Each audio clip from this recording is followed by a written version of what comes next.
7 मई 2025 की रात करीब 25 मिनट और एक ऑपरेशन जिसने दक्षिण एशिया की सुरक्षा बहस को नई दिशा दे दी। कहानी शुरू होती है 22 अप्रैल 2025 से। जम्मू कश्मीर के पहलगाम क्षेत्र में एक आतंकी हमला होता है। हमलावर पर्यटकों को रोकते हैं, उनकी पहचान पूछते हैं और 26 लोगों की हत्या कर दी जाती है। यह घटना सिर्फ एक आतंकी हमला नहीं थी, यह सामाजिक और मनोवैज्ञानिक स्तर पर गहरी चोट थी। इसके तुरंत बाद भारत में कूटनीतिक और सुरक्षा स्तर पर गतिविधियां तेज हो जाती है। उच्च स्तरीय बैठकों में यह साफ हो जाता है कि जवाब दिया जाएगा, लेकिन कब, कैसे और कितनी सीमा तक, यह पूरी तरह गोपनीय रखा जाता है। अगले कुछ दिनों में खुफिया एजेंसियां जैसे रिसर्च एंड एनालिसिस विंग और तकनीकी निगरानी संस्थाएं संभावित आतंकी ठिकानों की पहचान करती हैं। कुल 20 से अधिक लोकेशनों का डेटा इकट्ठा किया जाता है, जिनमें से 9 को प्राथमिक लक्ष्य चुना जाता है। ये वे स्थान बताए जाते हैं जहां से पहले भी हमलों की योजना बनी थी। ऑपरेशन की योजना में एक महत्वपूर्ण बात यह थी कि भारतीय लड़ाकू विमान अंतर्राष्ट्रीय सीमा पार किए बिना ही अपने लक्ष्य भेदे। इसका उद्देश्य था सटीकता बनाए रखना और संघर्ष को अनावश्यक रूप से व्यापक ना होने देना। 6 और 7 मई की दरमियानी रात लगभग 1 बजे ऑपरेशन शुरू होता है।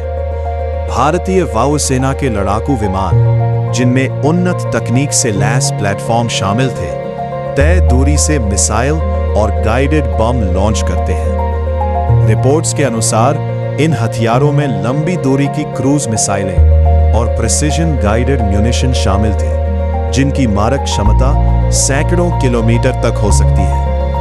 टारगेट्स में पाकिस्तान और पाकिस्तान अधिकृत कश्मीर के अंदर मौजूद कथित आतंकी ट्रेनिंग शिविर और लॉजिस्टिक हब शामिल होते हैं। सियालकोट, बहावलपुर, मुजफ्फराबाद और कोटली जैसे क्षेत्रों के नाम सामने आते हैं। यह दावा किया जाता है कि इन ठिकानों का संबंध उन संगठनों से था जो पहले भारत में बड़े हमलों से जुड़े रहे हैं। पूरी कार्रवाई लगभग 25 मिनट में पूरी हो जाती है। यह समय इसलिए महत्वपूर्ण है क्योंकि इससे ऑपरेशन की गति और समन्वय का अंदाजा मिलता है। शुरुआती आकलनों में कई ठिकानों के नष्ट होने और बड़ी संख्या में आतंकियों के मारे जाने की बात कही जाती है। हालांकि स्वतंत्र पुष्टि सीमित रहती है, जो ऐसे ऑपरेशनों में आम बात है। इस ऑपरेशन का एक कम चर्चित पहलू था ड्रोन और रियल टाइम निगरानी का उपयोग।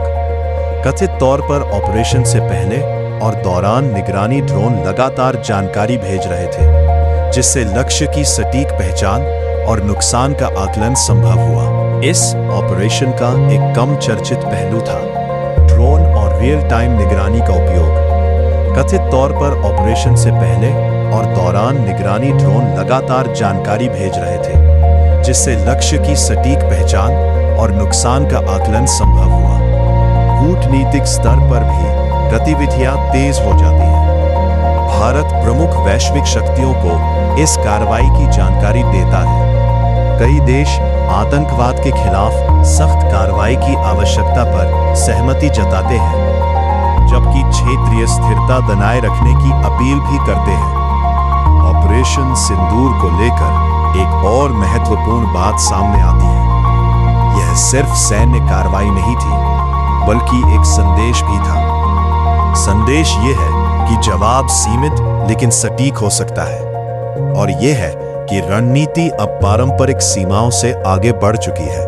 हालांकि इस पूरे घटनाक्रम में एक सवाल बना रहता है, क्या ऐसे ऑपरेशन आतंकवाद को पूरी तरह खत्म कर सकते हैं, या ये सिर्फ एक चरण होता है एक लंबी रणनीतिक लड़ाई का?